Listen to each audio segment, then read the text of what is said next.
faith and we seeking Him, nothing is impossible with God. And sometimes things are delayed, but God is faithful to what He said He's going to do. If He said He's going to do it, it's going to happen. Amen. Amen. First lady, they started off with African Peace Club. But see, that's not real. That's not real. That's make believe. But what God did It's real. that makes it different for us. It is, what He done is real. And that's what I was wondering about. They start out with this movie stuff. We know that's not real. We know it's not real. When I was young, I used to watch scary movies, but I couldn't really watch them. I don't know why I tried, but I couldn't watch them. And I got grown. I'm like, why are you trying to watch stuff you know you can't watch? So I stopped eventually, but some of this stuff is unreal. It's not real. All right. So can somebody go ahead and read the Understand the Context out of the student book, please? Out of the student book. I said student book. The leader's book and the student book is two different. So somebody read out the student book, please. Understand the context. Death has taken every firstborn except those of Israelites. Afterward, Pharaoh ordered all the Israelites out of Egypt along with herds and flocks. After 430 years in Egypt, they got the only home they had ever known. Before they left, their Egyptian neighbors gave them gold, silver, treasures, and clothing, a detail God had foretold in Genesis 15, 13 through 14, and Exodus 3, 21 through 22. Scripture says the Israelites left the land of Egypt in the battle formation. Exodus 13 and 18, see also 6 through 26.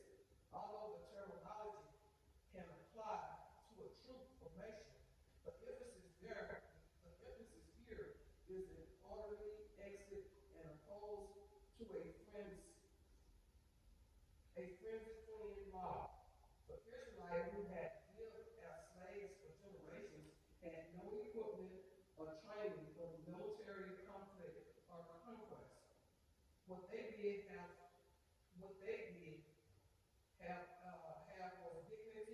and they demonstrated that in their departure, bolstered by God's mighty miracles, the Israelites were confident when they left. 14 and 8. The battle formation gave them, though, the ability to protect themselves from a surprise attack by bandits or raiders. Rather than use the northern route canyon, God led the Israelites south toward the Red Sea. This route would take longer. It also led the Israelites into seemingly possible situations. They found themselves between the Red Sea and the Egyptian army. God had a couple of reasons for this. First, He would harden Pharaoh's heart so that he would pursue them. Second, God was going to receive glory by means of Pharaoh and all his army. He was putting the Israelites into seemingly vulnerable situations, but His power would be revealed in His people's weakness. This is a biblical principle. God uses moments of weakness to bring Himself glory. God had led the Israelites to this specific place because He knew they would be completely defenseless apart from His defending them there. Now, something I thought was amazing about this part right here. I didn't know that they left in a battle stance formation. Being prepared for enemies that might come from either direction. So I was like, wow, that's interesting. They weren't the Israelites had nothing to do with military. They weren't fighters. They weren't soldiers. They weren't anything like that. But they was in a formation where they can defend themselves. And I thought it was like, wow. And they didn't know they was even in this formation. Okay. And then they were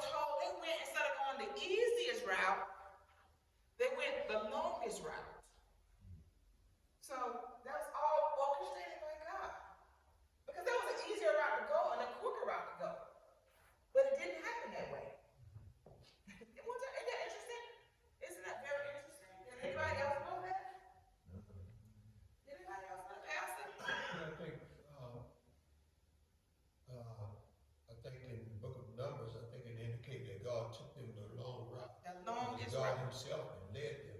The longest Long route. route. And why would he lead them the longest route? Teach him something.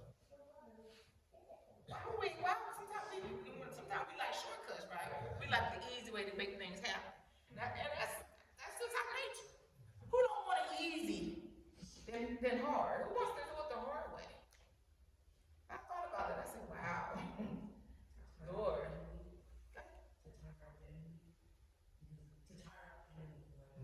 To tire out the enemy. The enemy was, God did harden Pharaoh's heart again, and he did pursue them. But why would they go the longest route on foot? Maybe so that even the Egyptians could see the amazement of what God was doing for the Israelites during the chase through the Red Sea. That's what I was going to say. That was God's plan, because not only did he want to show them that he had their interest at heart when they got to the Red Sea. See, he had already planned out the route. He knew what was going to happen, and he knew what he was going to do. So, that's just another instance where God proved that he was, that Israel was his chosen people. God's going to show his might. Or to see if they will obey. Or to see if they will obey. Because, they could have said, I'm going to take a shortcut, but not take a longer route. That's true. Being able to obey and have faith. That's true. Would they obey? Did you think anyone left the formation and went the easy route? The easy way? A lot of times, all the time, when we ask God for something, God, we want God to do things like right now, and God tell us to wait. We don't want to wait. So he take us round and like, just like we got people in the Bible, like Sarah, look how long she waited for a baby. And it's just look how long Joseph stayed in prison. It's just that sometimes God, we have to sit down and wait and let God do what he's going to do. We want to take the shortcut. I need to pay my bill and I need to pay it right now. I need this money right now. God said, no.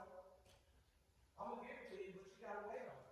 So a lot of times God takes us a long around years and years of time before he do what he's supposed to do, but he still do it. If I get on y'all pastor, he side-eyed at me. Tell me to hurry up. That's your pastor. See how it is? Quick. Always about quick. God is doing something here. This is our last Sunday school in 2024. And he wants, come on, hurry up. Sometimes, and you're right. And you're right. And it's perfect. My pastor here is not the most patient individual. I was like, how are you a pastor? You have no patience. But anyway, we all, like you said, we all want it to happen right now. We want it quick. We don't want to wait the time. The time, the appointed time that God wants to bless it. Like when you say with Sarah, they want to hurry it up. We know a child won't come, so let's bring this child into existence. They're gonna do it their way. And sometimes we get caught up in that. The enemy. Sometimes, I want to do it my way. I want to do it your way. I want to do it my way. How many times have we all done that? Many times when we mess up, we really don't wait. When are we going to wait on God and let him in his time? He gets the glory every time. He will get the glory. All right, so we're going to go ahead, since Pastor said, hurry up. We're going to go into the escape. The escape. Can somebody go ahead and read Exodus 14, 19 to 22? 14, 19 to 22. Then the angel of God, who was going in front of the Israelite forces, moved and went behind them. The pillar of cloud moved from in front of them and stood behind them.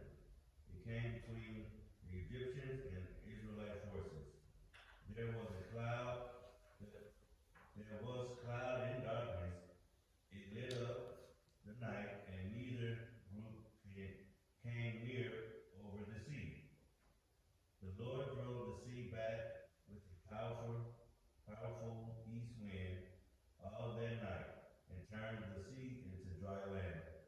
So the waters were divided, and the Israelites went through the sea on dry ground, with the waters like a wall to them on their right and their left. Now you got interesting.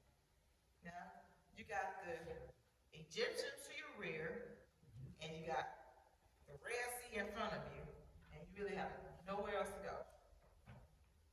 And but God opened up the walls of the Red Sea on both sides where they can travel through. He gave them light at night and shelter during the day from this hot sun, the grueling sun. Isn't that something? Like God, who can do this? No one but God. He protected them. Even though they might say, look, we in a rock in a hard place. We have nowhere to go. And we're looking at the Egyptians to our rear, and we're looking at all this ocean, and I don't think they can swim. Go ahead, you got something? No? Isn't that something? The angel of God, Moses first encountered the angel of the Lord at Horeb and at the burning bush. Later, the angel of the Lord was associated with the destroyer who killed the Egyptians' firstborn. Likewise, the angel of God can be equated to a manifestation of God's presence and power. Moses identified the angel with the pillar of the cloud, also affirmed that the angel was God. At this point, God had been leading his people from the front. However, once the water of the Red Sea was parted, the Lord went behind Israel to create a barrier between them and the Egyptians. While God was there to guide Israel, he also showed his power to protect them. His leadership and his protection go hand in hand. This would have been a comfort to the Hebrews in the wilderness and should continue to comfort his people today. It should continue to comfort us today. God's power, his sovereignty. The pillar manifested the divine presence in the day. It appeared as a huge cloud, but all night it became a vast storm of cloud, producing terrifying lightning and thunder. In Exodus 16:30, the Lord responded to the Israelites' complaints by gloriously appearing in the cloud, as he appeared in Sinai in a dense cloud with the thunder and lightning. Later, he covered the tent of meeting with the clouds of his glory, filling the tabernacle. This cloud that hovered over the tabernacle to protect and guide Israel on their journey to Canaan had a fire inside. The Hebrew wording for somewhat vague as to how the cloud separated two groups. It could have lit up the night for both sides, giving them one and darkness to the other, and created a dark wall that kept them apart. The key is that the Egyptians were stopped in their tracks. They could not get to the Israelites because God's work on behalf of his people. Okay? Anyone have anything else to say to that? It's a beautiful About story. escape? It's a beautiful story. God's covering over his people. That's right. God's continued cover over his people. Even though Pharaoh was angry and he was trying to bring them back, God protected his people. He gave them an escape. He gave them a way out. And let's go to the next one. We're going to tell them what God did. Anybody have anything else to add to that? Let's escape.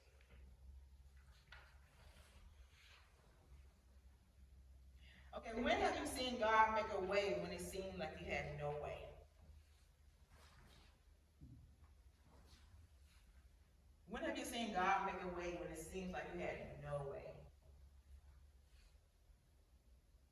Well, speak for myself that, when things was so bad for me, I'm telling you, I thought I just thought there was no way. I thought I was gonna die. Actually. And God made a way for me. He made a way for me to leave Egypt. That when I called Egypt, give my life to him. I surrendered, I surrendered to him. I said, God, you fix this, I can't do it. And so my mom called and, I came to church, I got saved. And, it's been years and years ago, and the road that I was taking, couldn't nobody do that but God. Nobody but God. Yep. I know when you have a breaking point in your life and you have nowhere to go but to him. That's right. I was there. And then, and then the thing about it is that I didn't know him. I didn't even know God. But God, but he kept patting me on my shoulder, something kept breaking me down on my shoulders. And, and I'm like, what is going on? I'm asking, what is really going on? I didn't know who he was, but he made himself known to me, step by step, day by day. I got into church, and I let everything go. I wasn't perfect. Because I fell down and I got back up. I fell down and I got back up. Amen. And I just kept on fighting. I kept on fighting because I knew it was something better than what I was doing. And I didn't want that route. I didn't want that. I want something better than what I was doing. And, of course, nobody knows my story the way I was brought up. But actually, I raised myself. I raised my own self. So God came in and he was my mother. Hallelujah. Thank you, Jesus. He was my father. And he showed me the way. There was nobody there but God. No friends. When you get down, there is nobody there but God. Friends will let you down. People will let you down. You don't have no friends. So when you call on the name of Jesus, he will make a way for you. And it don't matter whether you got any friends or not. God will be everything that you need. It doesn't matter what it is. He will be good. You don't need no friends. All you need is me. And I will show you the way. And sometimes that's just the way you got to let everything go. Everything. Amen. Family and all. He told Abraham, leave your family behind. And sometimes that's what we have to do. That's what we have to do to make it in here. We have to drop everything. Because no matter how we try to tell our family, about God or whatever, you only can do so much and let God do the rest. Amen. Amen. Amen.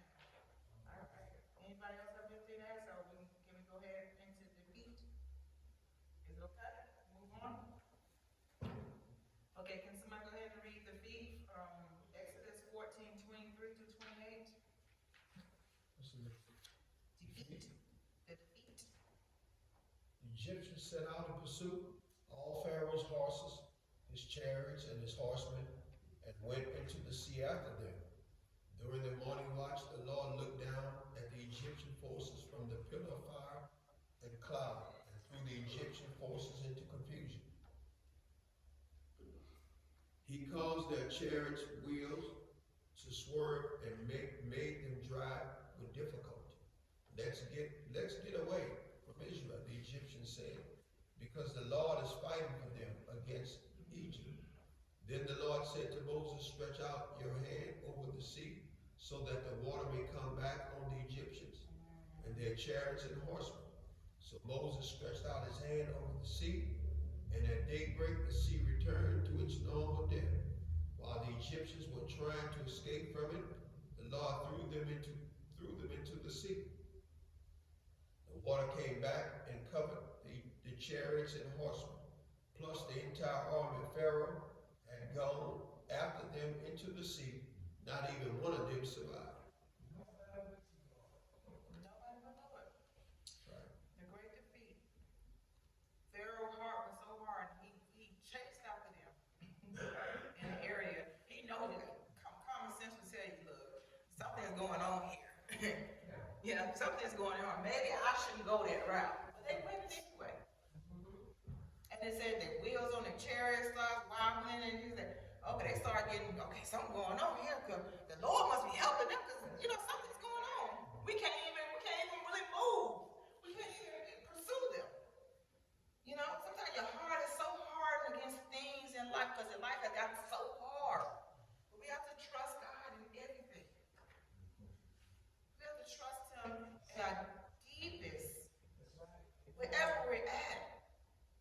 we still got to believe He is on the throne. He is in control. Regardless if it's your health issues, family issues, whatever is going on, we have to trust God and seek Him during this time. It's important that we're seeking Him, calling out to Him. Like the Israelites, they prayed to Him, they sought Him. He heard their prayers. He heard them. Sometimes it's not always the way we want it. We gotta have it our way. It's got to be our way. But God don't think on our level. It's far. He thinks way ahead of us. He wants y'all to be. He's thinking way in the future, and we right in our right now. He wants you to be in a certain place way ahead. He wants you to be seeking Him and making disciples, telling somebody about Jesus. Everything He's brought you through. But we get stuck right in our own steps. We're stuck there sometimes. And I'm guilty of it. We get stuck there. We get stuck there. Man, why I gotta go through this? Why me? Amen? Let's see. Okay. The Egyptians had seen things that should have convinced them to turn back, but they didn't. A cloud of light that held them at bay. The water sea had stood up like walls, and Israel was crossing on dry ground. Yet Pharaoh's army still set out to pursue the Hebrews in the sea. Their arrogance would lead to God's great glory and His final victory over Egypt. The ancient Jewish thought that the night was divided into 3 watches. The last, or the morning watch, would stretch from 2 a.m. until 6 a.m., and this is when the Israelites crossed the sea, and the pillar protected them when they were done. God moved from guarding Israel's rear, but He wasn't done watching over His people. The Hebrew word suggests observing something from a great height. It does not require God to possess physical human characteristics. Instead, it plays up on His position in the massive cloud that was blocking the Egyptians. When God moved and the Egyptians renewed their pursuit of the Israelites, they foolishly assumed the pathway through the sea would remain open. However, the Lord used 2 delaying tactics to cover Israel's retreat. One was to throw them into confusion, and He would do with other enemies of Israel. The Lord's other tactic was to jam their chariot wheels. Scholars suggest He caused His wheels to swerve or even fall off. The effect was to show the Egyptians that I am Lord, and that He was fighting for Israel. As Moses had told Israel that he would. Many Egyptian soldiers began running to get away from Israel. Amen? God will fight for us. God will fight for us.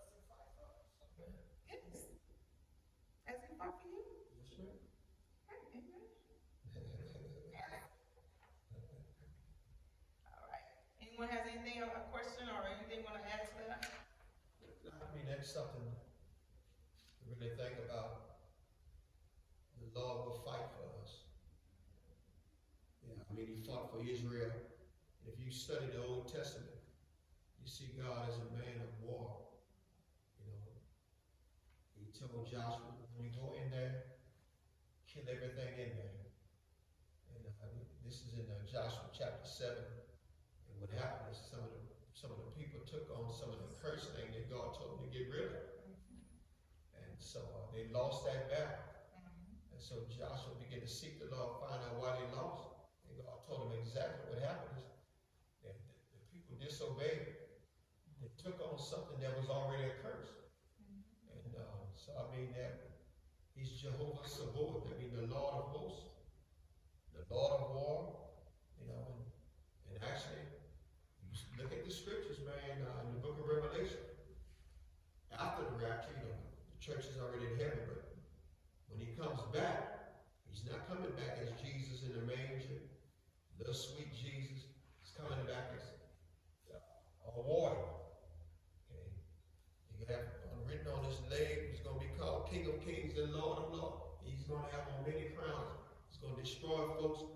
speaking the sword of his mouth. It's going to come out and destroy a whole lot of folks. So we need to take heed to that. God will really fight. Man, he will fight. Don't just let the devil come in and take everything from you. But now you got to listen to him now. You got to listen. Get off the devil's territory, because once you get in sin, or when you start listening to the devil, well, now you give the devil an advantage to take advantage of you. If you make up your mind, yo, I'm not going that way, I'm going this way with the Lord, well, then God will set you free. Amen. Amen. Okay. All right. The powerful one. The powerful one. But the Israelites had walked through the sea on dry ground, with the waters like a wall to them on their right and their left. That day, the Lord saved Israel from the power of the Egyptians, and Israel saw the Egyptians dead on the seashore.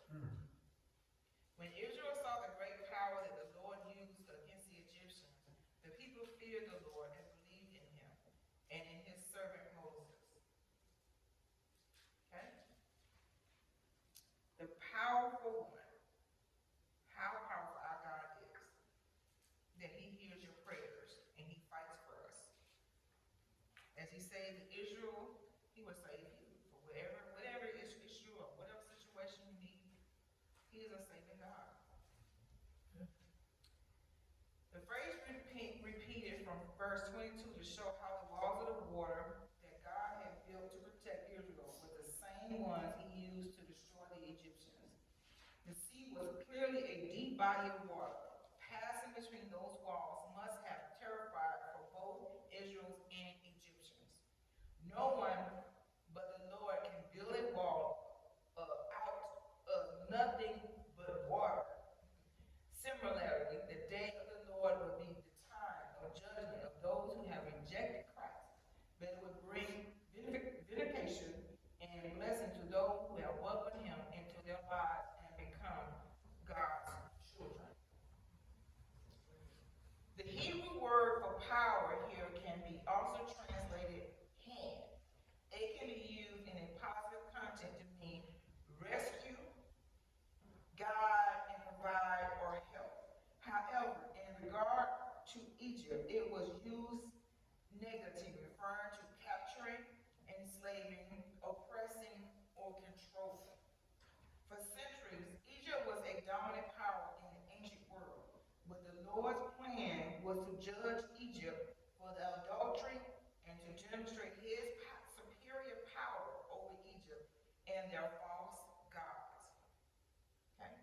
Later, when Egypt had regained some of its influence in Israel's memory of the Egyptians dead on the seashore had vanished, God's people would foolishly turn to Egypt to help against Assyria. This was a path prophets like Isaiah warned the Israelites against taking. Greater power against the Egyptians. Again, the power is hand. Even though Egyptians was intimidating for a human perspective, all of Pharaoh's soldiers and chariots were nothing compared to the might of the Lord's hand. Isaiah later said the nations are a drop in the bucket and considered as a speck of dust on the scales compared to God. He proved that by releasing his judgment and wrath against the Egyptians. Fear and the beginning being fear and being afraid are usually expressed by the same Hebrew word, year, but they don't always mean the same thing. The Bible speaks of fear in both negative and positive terms. God's people are sometimes told not to fear, yet at other times are commanded because they feared the Lord. Here Moses referred to a positive fear of God. This is a deep sense of awe before him, an equivalent of faith in him. Positive fear of God, sometimes called godly fear, blends into faith. Gratitude, love, obedience, and worship. God is all powerful and all knowing. While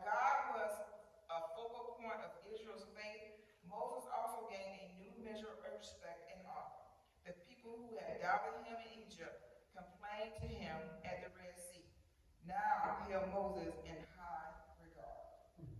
Amen? Amen. Amen. Okay. Do we have anything to add to that? God will fight for you. God hears you. Go ahead, Josh. God will bring up stuff that people around, they make it interesting. The Egyptian died. It's not like today. Some people have cancer and they make it through cancer, but some people die of cancer. God will bring you through. God will bring you through.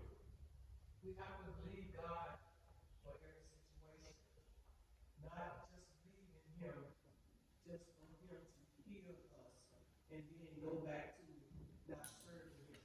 Amen. God wants our full attention.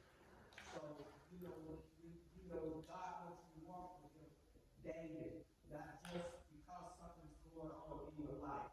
He wants you to serve Him. He wants you to know who He is. He wants you to say good morning to Him. And He wants you to walk with Him in Walmart, on your jobs, whatever you do, washing the dishes, it doesn't matter. God wants your attention. And when you get God, when you talk to God like that, and when things come about, not just because He do this or do that, because of who He is.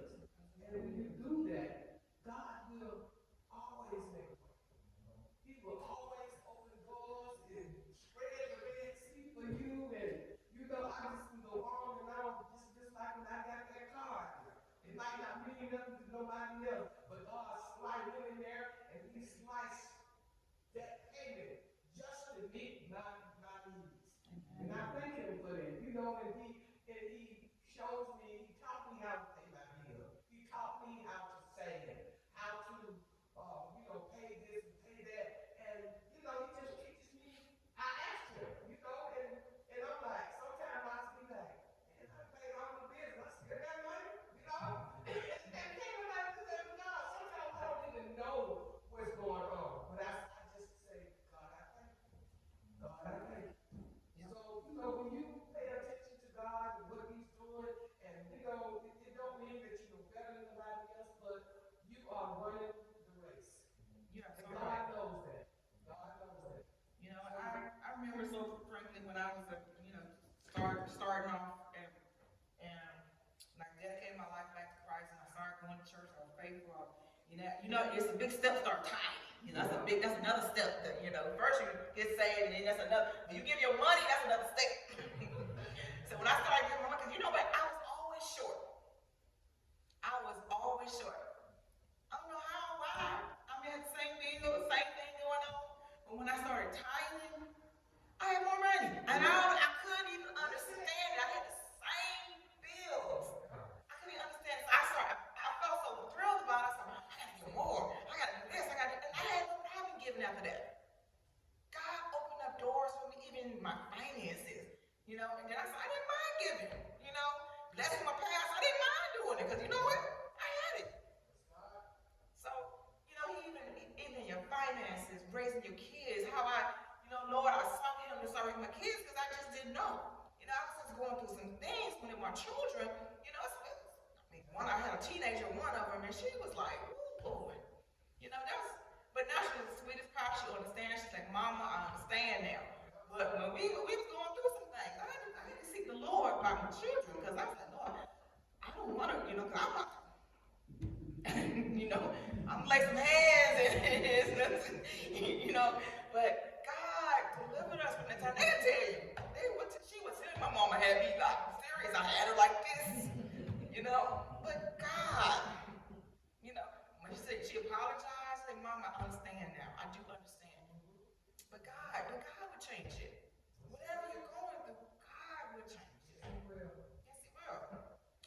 Thank you for all who are on the call. This concludes our Sunday school. God bless you. Have a good day. All right, Pastor. But listen, power revealed. So yeah, the offering today?